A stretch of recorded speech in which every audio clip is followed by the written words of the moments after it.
이에 예수께서 다시 속으로 비통히 여기시며 무덤에 가시니 무덤이 굴이라 돌로 막았거늘. 예수께서 이르시되 돌을 옮겨 놓으라 하시니 그 죽은 자의 누이 마르다가 이르되 주여 죽은 지가 나흘이 되었음에 벌써 냄새가 나나이다. 예수께서 이르시되 내 말이 내가 믿으면 하나님의 영광을 보리라 하지 아니하였느냐 하시니 돌을 옮겨 놓으니 예수께서 눈을 들어 우러러 보시고 이르시되 아버지여 내 말을 들으신 것을 감사하나이다. 항상 내 말을 들으시는 줄 내가 알았나이다. 그러나 이 말씀 하옵는 것은 둘러선 무리를 위함이니 곧 아버지께서 나를 보내신 것을 그들로 믿게 하려 함이니이다. 이 말씀을 하시고 큰 소리로 나사로야 나오라 부르시니 함께 읽습니다. 죽은 자가 수족을 배로 동인 채로 나오는데 그 얼굴은 수건에 쌓였더라. 예수께서 이르시되 풀어놓아 다니게 하라 하시니라. 네. 아멘. 45, 46절까지요. 두 절 더 함께 읽습니다.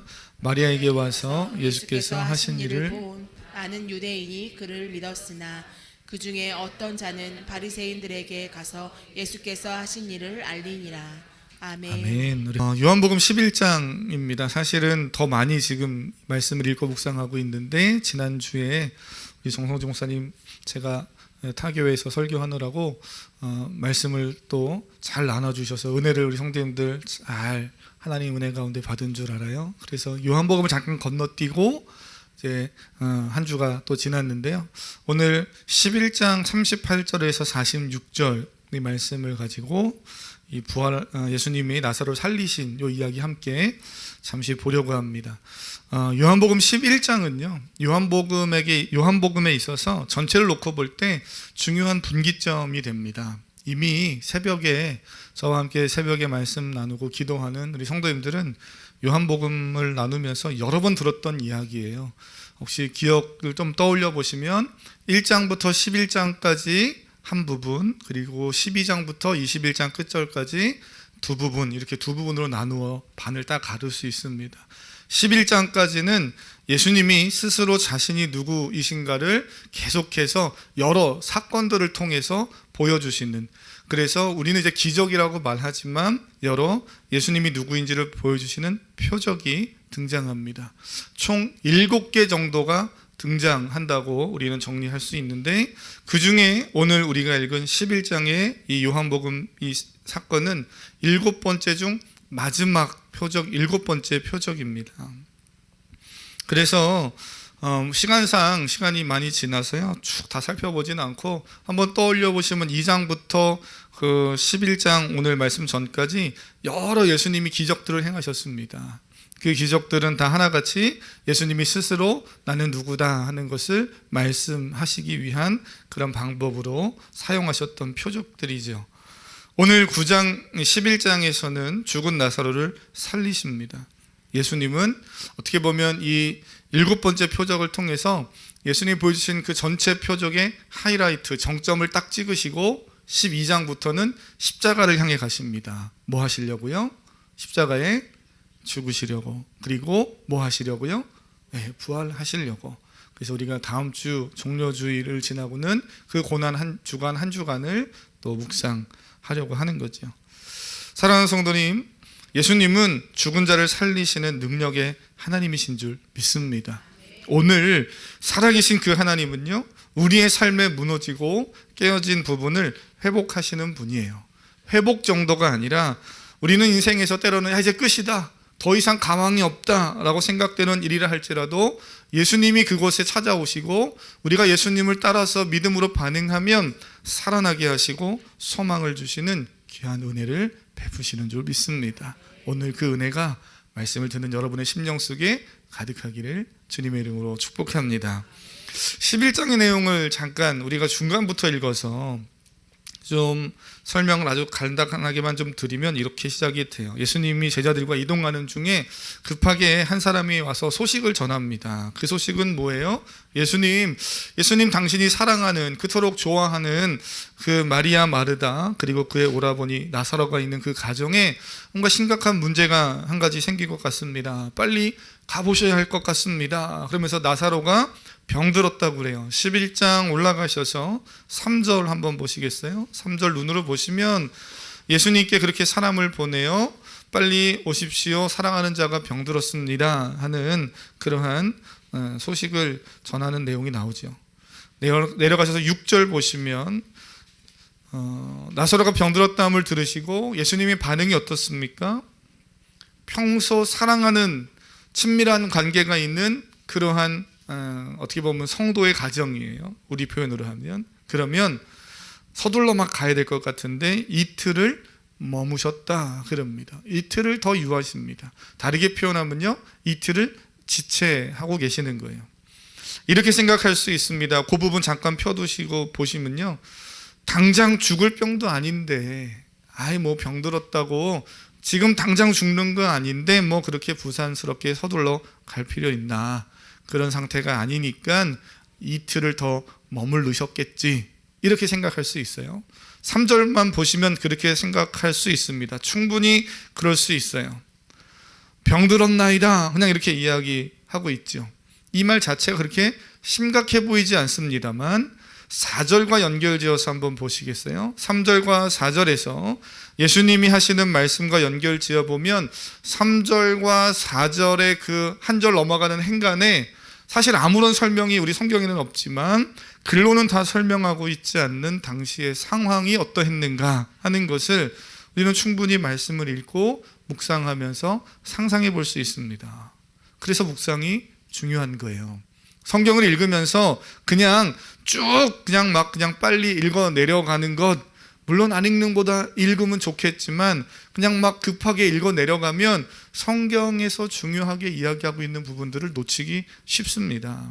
묵상은 숙제에 밀린 것을 막 몰아쳐 하듯이 하는 게 아니에요. 말씀을 읽는다는 건 천천히, 물론 속독도 있고 여러 가지 방법들이 있지만 말씀은요, 인생을 살면서 꼭 천천히 읽어내야 할 그런 하나님의 말씀입니다. 그렇게 묵상해야 되는 거예요. 그러다 보면 3절과 4절 사이에 보이는 게 있어요. 3절에 사람들이 그냥 병들었나이다 하고 소식을 전하지만 4절의 말씀과 연결 지어보면 예수님이 뭐라고 그래요? 이 병은 죽을 병이 아니다 이렇게 말씀하시잖아요. 예수님이 왜 죽을 병이 아니다 이렇게 말했겠습니까? 그렇죠. 사람들이 와서 얘기하는 거예요. 소식을 전한 그 사람들이 오늘 3절 4절은 없지만 그 행간의 상황을 좀 상상해 보면 예수님 지금 나사로 상태가 심각합니다. 빨리 가셔서 기도해 주시든지 고쳐주시든지 하셔야지 지금 뭔가 위독한 것 같고 상태가 영 좋지 않습니다 라면서 막 사람들이 이야기한 거예요. 그러니 그 이야기를 듣고 예수님 뭐래요? 그 병 지금 죽을 병 아니야 이렇게 얘기하시는 거죠. 오늘 본문으로 넘어오면 실제로 상황이 어떻게 변해갑니까? 38절 우리가 읽었는데 한번 보세요. 38절 읽어보겠습니다. 시작. 이에 예수께서 다시 무덤에 가시니 무덤이 구리라 돌로 막았거늘. 아멘. 예수님이 이틀을 머물면서 그 죽을 병 아니야 이러고 이틀 후에 그 가정을 방문하시는데, 그런데 가보니까 어때요? 상황이 어떻게 변해 있습니까? 이미 나사로가 죽어서 무덤에 들어가 있는 상태예요. 17절 같은 경우 올라가서 보시면 나사로가 무덤에 있은 지 이미 얼마 됐다고요? 나흘이나 지났다, 사흘이나 됐다 이렇게 말합니다. 이미 죽었고 사흘이 흘렀어요. 무덤에 시신을 넣었고 돌문으로 막았습니다. 더 이상 인간의 힘으로는 살릴 수 없는 한계에 놓인 거지요. 죽음의 한계 앞에서 모든 인간은 안 된다고 말하는 것이 어떻게 보면 정상입니다.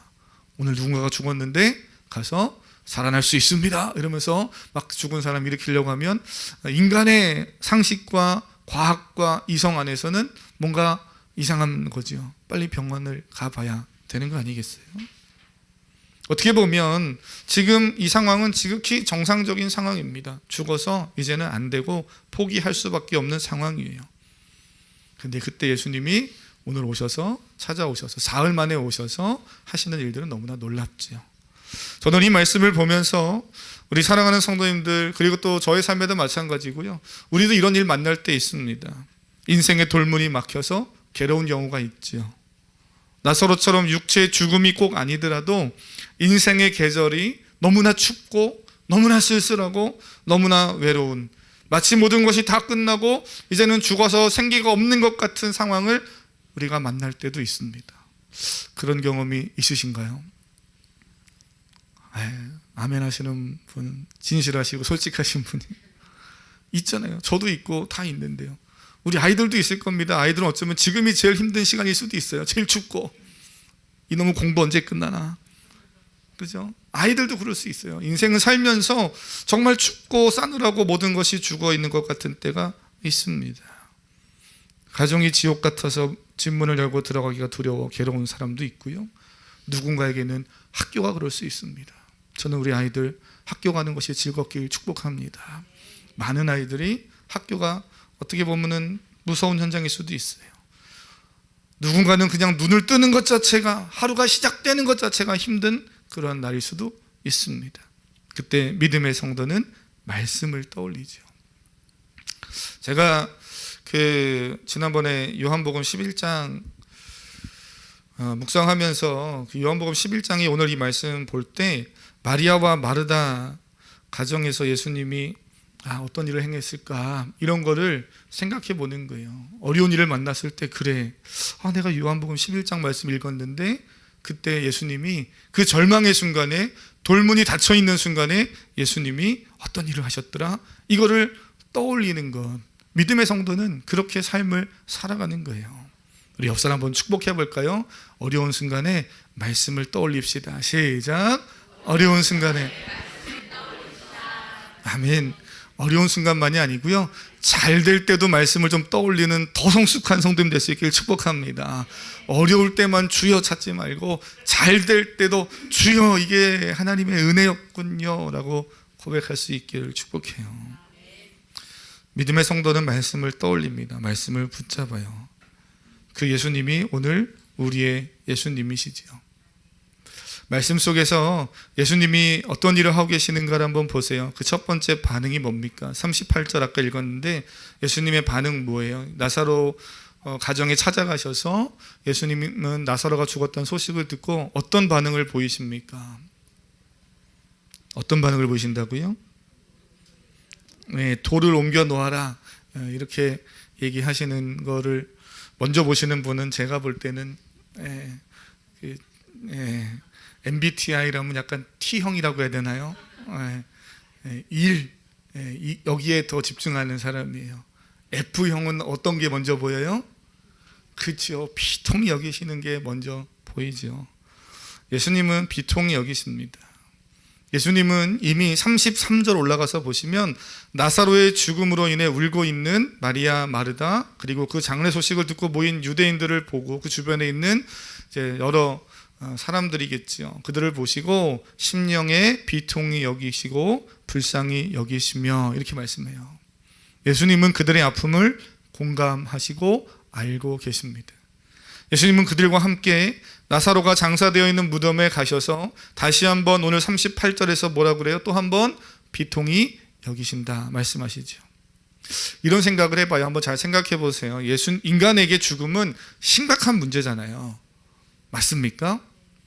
사나 죽으나 뭐 그냥 주를 위해 사는 건데 죽어도 상관없습니다, 그러십니까? 아니잖아요. 죽음은 인간에게 심각한 문제예요. 우리에게는 그런데 도무지 해결할 수 없는 문제이긴 하지만 예수님에게는 어떻습니까? 예수님에게는 그렇지 않습니다. 예수님에게는 죽음이 그렇게 괴로워할 일이거나 죽음 앞에서 울 일이 아니에요. 왜냐하면 예수님은 인간의 생사화복을 다 주관하시는 전능하신 하나님이시죠. 11장에서는 무엇을 이야기해 주십니까? 생명이요 부활이다, 이런 이야기를 하셔요. 예수님에게 있어서 죽음 자체가 근심도 아니고 고민거리도 아니고 울어야 할 문제도 아니에요. 그런데 왜 울고 계십니까? 비통하며 괴로워하시는 이유가 뭐예요? 죽음 그 자체 때문이 아니지요. 죽음 앞에서 울고 있는 인간의 한계를 가지고 있는 인간의 죽음 앞에서의 슬픔과 고통을 우리 주님이 아셨기 때문이죠. 예수님은 우리의 아픔도 아시고 아시는 것을 넘어서 그 문제를 공감하시며 함께 슬퍼하시는 하나님이십니다.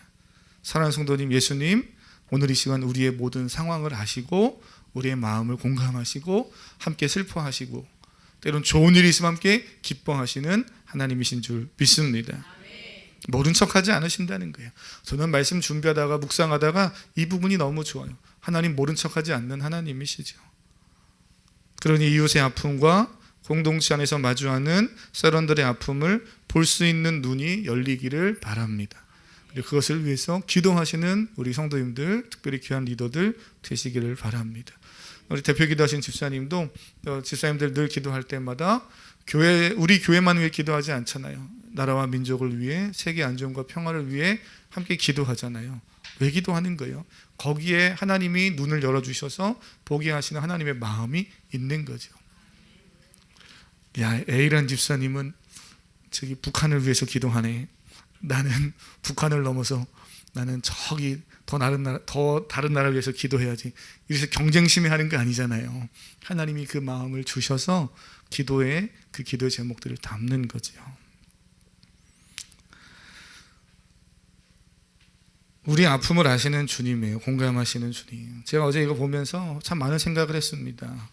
뭐 예나 지금이나 저도 지금도 아직 계속 성화하고 성장하고 그런 과정에 있는 저고 또 성도님도 그럴 텐데요.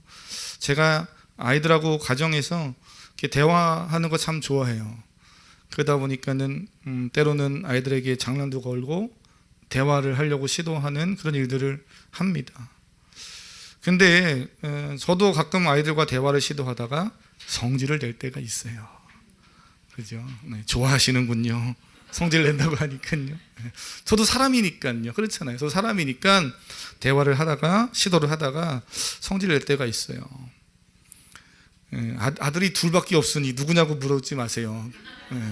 어느 한 아들한테만 그런 게 아니라 두 아들 다 똑같이 그런 경험을 했고 지금도 하고 있고 그러면서 저도 성장하고 아들도 성장하고 있는 거니까요. 학교 갔다가 너무 힘들지 예전에 그런 이야기 했던 적 있어요. 막 짜증을 내는 겁니다. 그래서 저도 같이 화를 냈어요. 저도 사람이니까 너만 힘드냐 나도 힘들다 그러면서 같이 화를 냈어요. 못났죠. 그죠? 아빠로서 못나 보일 수 있어요. 그런데 그게 우리의 솔직한 모습이잖아요. 아마 아빠만이 아니라 여기 엄마로 계신 모든 분들 아니라고 말 못하실걸요. 주님이 다 보고 계신데. 그죠? 그렇잖아요. 우리가 그럴 때 있습니다. 예전에는 그러면 화내고 분위기 싸늘하게 끝날 때도 있었어요. 저희 가정도 그럴 때 있었어요. 그런데 말씀을 깨닫고 하나님이 자꾸 우리의 마음속에 하나님의 은혜를 부어주시고 하면서 어떻게 바뀌는가 하면 제가 아들에게 가요. 속상하죠. 때로는 나도 자존심 상하고 내가 더 나이가 많은데 내가 아빠인데 네가 와서 잘못했습니다 그래야지 이런 마음이 들 때 있어요. 그런데 갑니다. 아빠가 미안해. 야, 요즘 힘든 거 있었어? 이렇게 묻습니다. 그랬더니 놀랍게 아들이 반응해서 대답을 해줘요. 대답 안 할 것 같은데 대답을 해주고 반응합니다. 사실은 요즘 이번 주에 이런 일이 있었어. 여차저차해서 이랬어. 이런 이야기를 합니다. 사순절을 보내고 있잖아요. 예수님의 사랑, 헌신, 우리가 이런 이야기 합니다. 그리고 기도하기도 하고 예수님을 닮아가려고 말씀을 더 가까이 읽고 묵상한다고 말해요. 사랑하는 성도님, 다른 거 하기 이전에 상대방의 말을 들어주시길 바랍니다. 아멘을 못 하시는군요. 상대방의 말을 들어주시고요. 자기 생각과 판단으로 답을 주려 하지 말고 그냥 공감해 주시고 어려운 일이 있다면 함께 울어주시고 좋은 일이 있다 그러면 그냥 함께 기뻐해 주시는 우리 사랑하는 믿음의 성도님들, 이것을 주 안에서 하나님의 마음을 가지고 하시는 우리 믿음의 성도님들 될 수 있기를 주님의 이름으로 축복합니다. 공감하시고 비통 여기시는 주님. 또 하나의 반응은 뭡니까? 39절 아까 이야기하셨네요. 누가요? 39절에 한번 읽어보겠습니다. 시작. 예수께서 돌을 옮겨 놓으라 하시니 그 죽은 자의 누이 마르다가 이르되 주여 죽은 지가 나흘이 되었음에 벌써 냄새가 나나이다. 아멘. 39절에서 돌을 옮겨 놓으라 이렇게 말씀하십니다. 제가 늘 드리는 이야기지만 문제를 완벽하게 잘 해결하는 가장 좋은 방법은 예수님이 그냥 혼자 하시면 돼요. 그잖아요. 하나님이신 분 예수님께서 그냥 스스로 혼자 해결하시면 가장 깔끔하고 완벽하게 해결되는데 꼭 예수님은 우리에게 뭔가를 말씀하시고 행동을 요구하실 때가 있습니다. 오늘 본문에서도 죽은 나사로를 그냥 살려주실 수 있잖아요. 전능한 하나님이신데, 부활이시고 생명이신 주님이신데, 생명의 주관자이신데 그냥 나사로야 나와라 그러면 끝나는 일인데 얼마나 깔끔해요. 얼마나 쉽습니까? 그런데 예수님 말씀하시죠. 돌을 옮겨 놓으라고 꼭 이야기하셔요. 마리아, 마르다, 그들이 돌을 옮겨 놓아야 되는 상황이에요. 예수님의 말씀에 순종하나요? 돌을 그들이 옮겨 놓습니다. 그랬더니 예수님은 죽은 나사로를 어떻게 하셔요? 불러서 살려내십니다. 예수님은 우리의 아픔을 아시고 공감하고 끝내는 정도가 아니시고요, 아픔의 그 문제들을 해결하시고 살리시는 하나님, 또한 살리셨다면 살아가게 하시는 하나님이신 줄 믿으시기를 바랍니다. 저는 그 예수님의 이러한 돌을 옮겨 놓으라 하는 이 말씀, 이러한 예수님의 반응을 보면서 한 가지 질문을 해보게 돼요. 마리아 마르다는 예수님의 말씀 앞에 그럼 어떤 반응을 했는가? 돌문을 옮겨 놓으라 라고 했을 때 마리아 마르다는 어떻게 했습니까? 오늘 우리에게도 성경을 보면서 스스로에게 던지는 질문이죠. 예수님이 우리의 삶에 안 되는 거예요. 불가능한 일이고 현실적으로는 이걸 할 필요 없어, 이걸 해도 안 되는 일이야 라고 생각하는 순간에 예수님이 우리에게 뭔가 요구하셔요. 사랑하는 지인아, 이거 이렇게 하면 어떠겠니? 라고 말씀하셔요. 그때 마리아 마르다가 그렇게 했구나, 나도 그렇게 해봐야지. 그 반응이 어떠했는가? 오늘 성경 요한복음은 분명하게 말해주고 있습니다. 예수님이 뭘 요구하고 있는지, 그리고 그 예수님의 말씀에 마리아와 마르다는 정확히 어떻게 반응했는지. 중요한 단어 하나는 뭐예요? 믿음이지요. 믿음을 요구하셨고 믿음으로 반응하셨다는 거예요.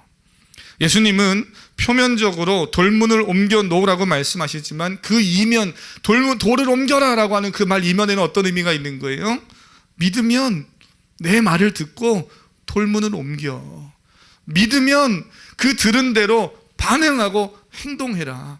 예수님이 그렇게 말씀하시는 거죠. 실제로 한번 보시겠어요? 40절 말씀 한번 읽어보겠습니다. 시작. 예수께서 이르시되 내 말이 내가 믿으면 하나님의 영광을 보리라 하지 아니하였느냐 하시니. 아멘. 40절에 예수님이 내가 믿으면 라고 믿음을 이야기하시고 점검하십니다. 42절 내려가서도 보시면 나사로를 살리기에 앞서서 하나님 앞에 예수님이 기도하시면서 뭐라고 그럽니까? 42절 후반부에 뭐라고 그래요? 아버지께서 나를 보내신 것을 그들로 뭐하게 하려 함이라고요? 믿게 하려 함이라.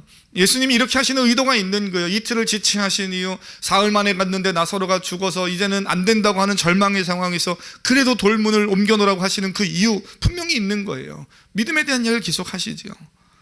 이 사건이 45절에 어떻게 마무리되고 있습니까? 45절 거기에서도 많은 유대인들이 그를 믿었으나 그럽니다. 믿는 사람도 있었다는 거예요. 물론 믿지 않는 사람도 있었지만 그 사건을 보면서 예수님이 누구구나 하는 것을 믿는 사람들이 있었다는 거예요. 계속해서 믿음에 대한 얘기를 요한복음은 합니다. 이런 상황 속에서 마리아와 마르다 역시 믿음으로 반응하고 있어요. 믿음으로 반응하는 마리아와 마르다의 반응을 보면서 저는 한 가지 위로와 격려를 받습니다. 한번 잘 생각하고 답해 보세요. 예수님이 이렇게 말씀하세요. 돌문을 옮겨라. 그때 마리아 마르다가 즉시 옮겼습니까? 혼미하신 분이 계시네요. 마리아 마르다에게 돌문을 옮겨라 했을 때 즉시 옮깁니까? 아니면 지체합니까? 그렇죠. 지체해요. 저는 나만 그런 게 아니구나. 마리아 마르다도 그랬구나. 예수님에게 이 39절에 보면 그 누이 마르다가 이렇게 말하잖아요. 주여 죽은 지가 벌써 나흘이 됐습니다. 냄새가 납니다. 그래요. 사흘이 됐다는 것, 벌써 냄새가 난다는 것 무슨 의미예요? 시간이 지났고 시신은 부패해서 가망이 없다는 거예요. 현실을 보면 돌문은 막혀 있고 시신은 부패했고 과학과 이성과 인간의 그 어떤 방법으로 이제는 살 가망성이 없다는 겁니다. 예수님도 그 사실을 아셔요. 모르시는 거 아닙니다. 예수님이 아시는데 왜 돌문을 옮겨 놓으라고 하시는 거예요? 아시잖아요. 인간으로는 이제 안 된다는 걸 아시는데 왜 옮겨 놓으라고 그래요? 하나님, 예수님 계획이 있으시기 때문인 거죠. 의도하고 있는 게 있어요. 처음에는 안 된다고 했던, 의미가 없다고 말했던 마리아 마르다가 41절을 보면 어떻게 합니까? 돌문을 옮겨 놓습니다. 이 또한 믿음의 반응인 거죠. 40절에서 예수님이 하시는 말씀, 내가 믿으면 하나님의 영광을 보리라 하는 이 말씀을 듣고 믿음으로 반응한 거예요. 사랑하는 성도님, 믿음으로 반응하시며 살아가길 바랍니다. 그러기 위해서는 내 삶에 하나님의 말씀이 들려져야 돼요. 들리는 말씀이 있어야 돼요. 하나님의 말씀을 들어야 되는데 말씀을 읽지 않고 예배 자리에 있지 않고 어떻게 하나님 말씀을 들을 수 있습니까? 하나님의 말씀을 가까이 하시는 여러분 되기를 주님의 이름으로 축복합니다. 이렇게 말씀 마치려고 해요. 예수님이 우리에게 뭔가를 이런 도전을 요구하시죠. 믿음의 도전. 마리아 마르다에게 돌문을 옮겨라. 말도 안 되는 상황에서, 해도 소용없어 보이는 상황에서 믿음의 도전을 요구하실 때 있습니다. 그때 예수님이 하시는 그 도전들은, 믿음의 말씀들은 우리가 할 수 있는 일만 우리에게 말씀하시는 겁니까? 아니면 할 수 없는 일도 말씀하시는 겁니까? 예수님이 우리에게 주시는 그 말을 들을 때 우리는 그 일을 다 할 수 있는 사람들입니까? 할 수 없는 사람들입니까? 예, 할 수 있는 사람이라고 생각되시는 분은 손을 들라 그러면 또 혼미할까? 네. 할 수 있다고 생각하는 분도 있고, 하나님이 내게 뭔가 요구하실 때는 할 수 없는 일이죠. 이렇게 생각하시는 분도 계실 것 같아요. 자, 어제 BDTS 거기 갔더니 그분 이제 강의하시는 분이 이런저런 이야기 하시다가 어느 한 집사님 이야기 하시더라고요. 아주 작은 것부터 하나님의 음성에 귀를 기울이고 말씀에 순종하며 사는 그런 삶이 이렇게 잘 삶에 배어 있다 보니까 나중에는 하나님이 우리 A라는 사람한테 내가 가지고 있는 차를 그냥 줘라. 그 사람이 필요하다. 그러니까 그 차도 주게 되더라는 거예요. 할렐루야, 아멘. 네, 아멘 하는 성도가 있어서 할렐루야. 네. 별로 안 믿으시는 표정인데요. 그분이 네가 살고 있는 집도 줘라 하니까 집도 줄 수 있었다는 거예요. 안 믿으시는 것 같은데 믿으시는 분도 이게 지금 믿어서 끄덕하시는 건지. 네. 네가 가지고 있는 사업체가 여러 개 있는데 사업체도 누구에게 줘라. 줄 수 있는 그 어떤 신앙의 행동들을 하더라는 거예요. 그게 어떻게 가능합니까? 어떻게 가능해요? 작은 것에서부터 말씀을 따라 믿음으로 순종하는 일을 해봤기 때문입니다. 듣고 반응하는 삶을 갑자기 큰 거 하려고 하면 안 되는 거예요. 작은 일, 교회 공동체 안에서 저와 함께 또는 셀리더와 함께 작은 일이지만 하나하나씩 말씀을 따라 하나씩 해볼 때 거기서 하나님 주신 은혜를 경험하고 하나님이 살아계신 분이시지 하는 것을 경험하다 보면, 그러면 때로는 내가 할 수 없는 일인 것 같은데 결국엔 하나님은 어떻게 해요? 하게 하시는 하나님이셔요. 사랑하는 성도님, 기억하십시오. 하나님은 우리에게 할 수 없는 일은 결코 시키시지 않는 하나님입니다.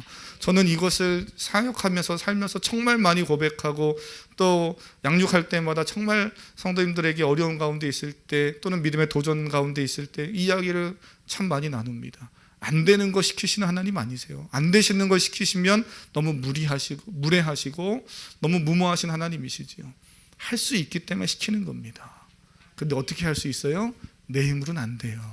주 안에서, 믿음 안에서 가능한 일이지요. 사랑하는 성도님, 믿음으로 주님 붙잡고 말씀 가운데 반응하며 살아가시기를 주님의 이름으로 축복합니다.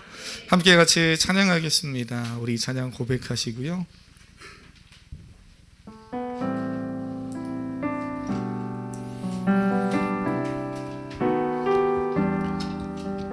기도하실 때에 그 말씀 기억하면서 함께 기도하도록 하겠습니다. 내게